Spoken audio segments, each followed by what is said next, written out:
Assalamualaikum warahmatullahi wabarakatuh. Today I will present term of reference from Proposed Development of Sustainable Scheduled Waste Treatment Centre (SSWTC) in Bukit Tagar, Sanitary, Landfill, Selangor. So my group member are Muhammad Farhan bin Muhammad Fairuz, Nurul Ifa binti Nordin, Wan Aina Fatimah binti Wan Azhar, and lastly is Wan Shahinda Akila binti Wan Sarmizi. Assalamualaikum warahmatullahi taala wabarakatuh. My name is Muhammad Farhan bin Muhammad Fairuz. Today, my friends and I will be presenting about our mini project. We each develop a term of reference of project have been given to us. The title of the project is Proposed Development of Sustainable Scheduled Waste Treatment Center. First of all, our project proponents are Berjaya Alam Murni Sendirian Berhad, which are addressed at level 9 East Berjaya Times Square, Kuala Lumpur. The detail of a company has displayed on the slide. In addition, this EIA study carried out by AMR Environmental Sendirian Berhad. The correspondence detail and contact for the comprehensive EIA consulting firm are also displayed in the slide. Next, I will pass to my friend to continue for further part. Thank you. Next, for the list of consultants, the table below shows the information of the member for the EIA study. Each of the members have a different study area. The study area that consists of air quality, social impact, and noise quality.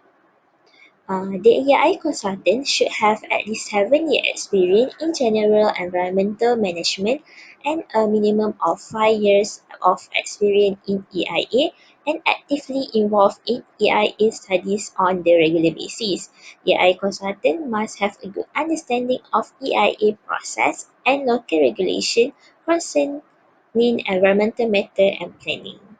The proposed project aims to meet the following needs, which are: first is to operate hand-in-hand with Amita KUB Berjaya Kita AKBK, an existing facility at PTSL which has commenced its operation since 2017 and is able to handle 50 scheduled waste codes. Second is to expand its services to consider handling all 76 out of 77 scheduled waste codes, excluding the explosive and radioactive waste. And lastly is towards that plan, PAN aspires to enhance and promote the 4R cradle to cradle approach by utilizing existing resources in PTSL to establish the SSWTC. We move to the next part, which is project description or project concept. SSWT or Sustainable Scheduled Waste Treatment Center implements the concept of advocating sustainable industrial ecology in line with Department of Environment's policy engaging a mutually beneficial symbiosis. The development of SSWTC proposed site is located at PT 162A at Bukit Tagar Sanitary Landfill, Mukim, Sungai Tinggi, District of Hulu Selangor, Selangor, Darul Esa. The proposed site is located within BTSL, which is strategically located in the control region of Peninsular Malaysia, and the most important is it is easily accessible with good road networking. The proposed SSWTC will occupy 40 acres land within BTSL, which occupies a landfill footprint 700 acres with another 1,000 acres of buffer zone along its boundary. Moreover, the main intention of our proponent, which is BAM, is to construct and operate the proposed SSWTC of the following main facilities that fall under the prescribed activity list in the Environmental Quality Act Order 2015, including first uh, WTE thermal treatment plant. The second one is secure landfill. The third one, storage facility, solidification facility, oil recovery facility, leachate treatment plant, and the last one is surface water treatment plant. Hence, in the event, hence, in the event of project closure, the project will be de- decom- will be decommissioned and abandoned to restore the site to a safe condition that can minimize potential residual environmental impact. The closure plan will be updated over the list of projects to incorporate. First, it can change in the plant development, new decommissioning techniques developed by the industry, and change to regulatory requirements. In addition, this is the flow of project implementation of our proposed project, which is we start with the TOR of EIA study of the proposed project, EIA approval, construct, detailed design of SSWTC, tendering stage of SSWTC, construction of SSWTC, and then you need to test and commissioning of SSWTC, and then the last one is to commence operation of SSWTC. That's all from me. I will I will keep I will pass to the next presenter. Okay, for the description of existing environment, first, for zone of study, the zone of study is within 5 km radius from the proposed project site, designed as the zone of impact ZOI. The sensitive sector located within the ZOI are identified, analyzed, and reported in the form of 5 km radius map. Table 1 shows the distance of sensitive receptor from proposed project within the ZOI. For the radius of 2 to 3 kilometers, there are resident area and public amenities that are located in this radius.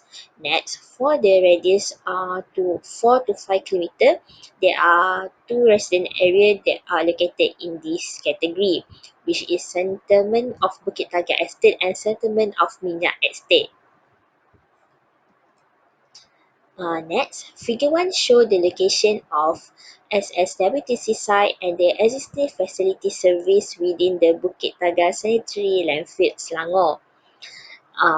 SSWTC will occupy with 40 acres land within the Bukit Tagar Sanitary Landfill, 500 meter distant of buffer zone along its boundary.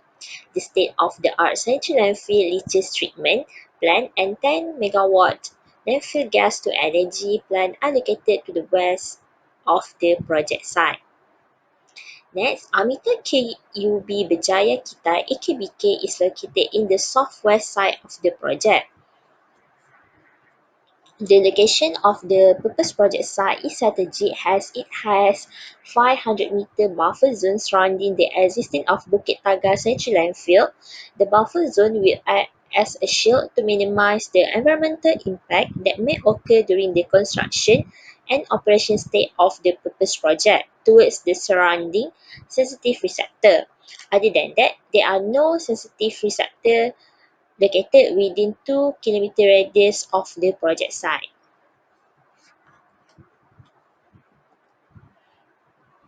Next, for the physical environment, first we have geology.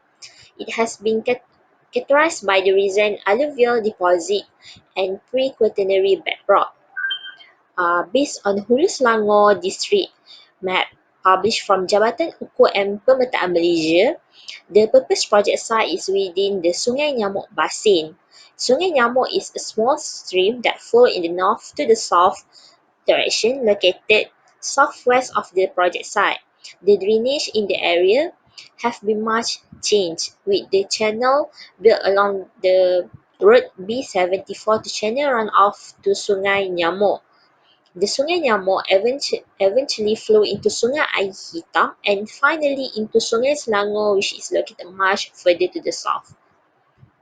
Next, for the hydrogeology, the site generally characterized by widespread unconsolidated deposit which compose of four elements, which are sand, clay and silt, peat humid clay and silt, and lastly clay, silt, sand and gravel. Next, for the climate, the project site is relatively uniform warm and humid condition with sunshine all year around. Winds are generally light except during the monsoonal months. Total average annual rainfall is around 2,945 millimeters. The mean annual maximum temperature were 32.7 degrees Celsius to 33.7 degrees Celsius, and the minimum temperature were 24.5 to 25.1 degrees Celsius. The annual 24 hours relative humidity range between 75.9 to 77.7%. Monthly 24 hours relative humidity is between 71.7% in February and 82.8% in November. So next we proceed to the health survey. Public health study for the health impact assessment was undertaken for the purpose project of Sswtc. The HIA aims to determine the existing health status of the local community in the vicinity to the purpose SSWTC project. Existing health status was determined through the health survey and review of secondary data from the nearest healthcare facilities. The existing human health provide baseline health profile of the nearby community resisting within 5 km radius. From the health survey, asthma is the most common chronic among the children with 1.8%. Hypertension and diabetes are the most common among the adult with 8% and 5.7% respectively. No cases of lung cancer and dengue are reported. The prevalence of infection disease is very low of less than 0.5%. About 0.8% of adults also member experience eyes irritation and eyes infection during this survey. Next, for the baseline of purpose location, first, for ambient air quality.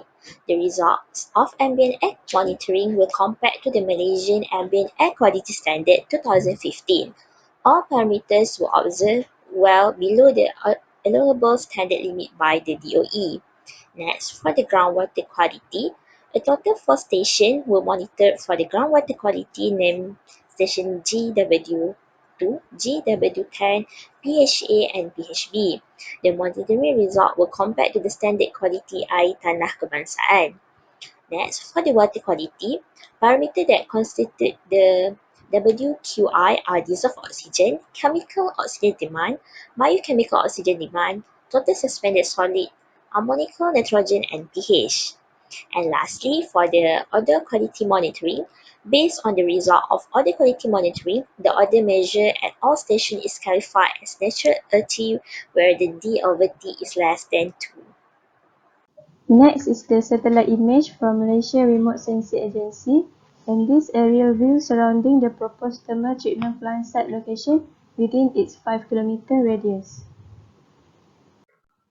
Then this is the figure of location of the stake within the Sswtc treatment and disposal facility.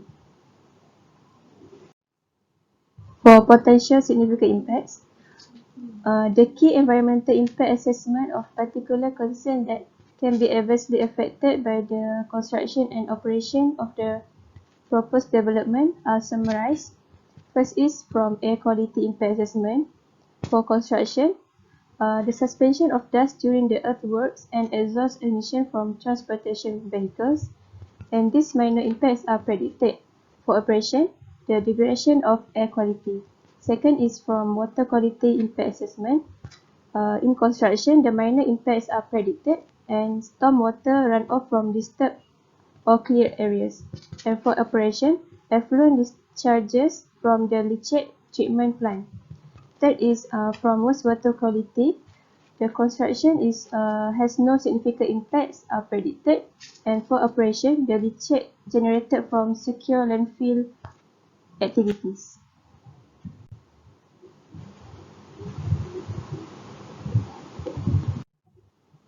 Then for waste management, the construction is from solid waste that is generated by the construction activities, and operation, residue, fly ash and bottom ash generated from the operation of thermal treatment plant.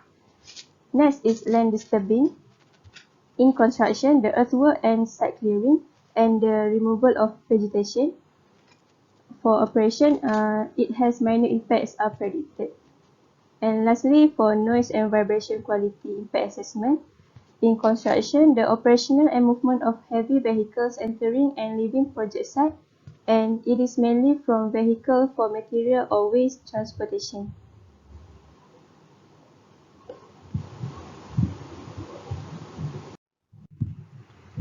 Next is the methodology of impact assessment.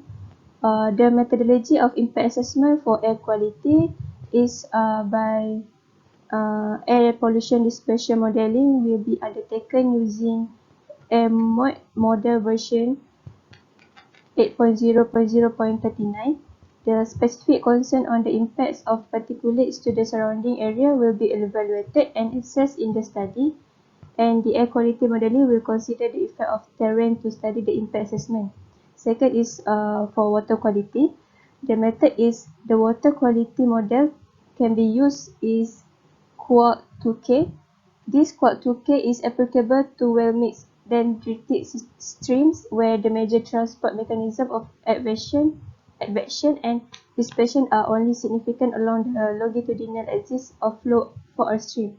And lastly, for land disturbing pollution prevention and mitigation measure, the USLE is used to assess the erosion risk at the project site under these required conditions, which are: first is existing before construction, second is disturbed and uncontrolled during construction and no application of erosion and sediment control plan, and lastly is disturbed and controlled during construction and with application of erosion and sediment control plan. Assalamualaikum warahmatullahi wabarakatuh. My name is Masyahin Akila binti Masrunisi. I will explain regarding mitigation measure, residual impact and also environment management plan, which is EMP. So for mitigation measure, it consists of air quality, health impact, waste management, water quality and also noise quality. So for air quality, it consists of air pollution and secure landfill. So for air pollution during construction, all unpaved roads used by the vehicle should be watered regularly. The truck loads such as cement and soil brought to the site should be covered, and the construction equipment machineries must be frequently maintained and checked. Next is secure landfill. During operation phase, the waste should be covered with cover material, and the open burning should be prohibited on the site. Next is the estate roadways must be wet down, especially during dry season. Next is health impact, which consists of land clearing and also emission. So for land clearing during the construction phase, a wet method need to be applied to control dust.